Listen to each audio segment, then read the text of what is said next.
আজ আগস্ট মাসের প্রথম রবিবার। বাংলাদেশ সহ বিশ্বের অনেক দেশে পালিত হচ্ছে বন্ধু দিবস। যদিও বন্ধুত্বের মতো গভীর সম্পর্ককে কোনো নির্দিষ্ট দিনে সীমাবদ্ধ করা যায় না, তবুও এই দিনটি পুরনো বন্ধুদের খোঁজ নেওয়া, স্মৃতিচারণ এবং সম্পর্ককে আরও দৃঢ় করার একটি বিশেষ উপলক্ষ। বন্ধু দিবসের সূচনা নিয়ে একাধিক মত রয়েছে। 1935 সালে যুক্তরাষ্ট্রে আগস্টের প্রথম রবিবারকে জাতীয় বন্ধু দিবস হিসেবে স্বীকৃতি দেওয়া হয়। পরে দিনটি বিশ্বের বিভিন্ন দেশে জনপ্রিয় হয়ে ওঠে। অন্যদিকে 2011 সালে জাতিসংঘ প্রতি বছরের 30 জুলাইকে আন্তর্জাতিক বন্ধু দিবস হিসেবে ঘোষণা করে। তবে বাংলাদেশ সহ অনেক দেশে এখনও আগস্টের প্রথম রবিবারই বন্ধু দিবস উদযাপিত হয়।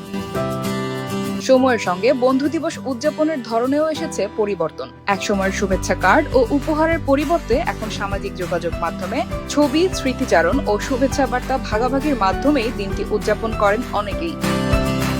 মনোবিশেষজ্ঞদের মতে ব্যস্ত জীবনে মানসিক সুস্থতা ও একাকিত্ব দূর করতে আন্তরিক বন্ধুদের ভূমিকা অত্যন্ত গুরুত্বপূর্ণ। তাই বন্ধু দিবস শুধু শুভেচ্ছা জানানোর দিন নয়, বরং প্রিয় মানুষদের পাশে থাকার অঙ্গীকার নতুন করে স্মরণ করারও একটি উপলক্ষ।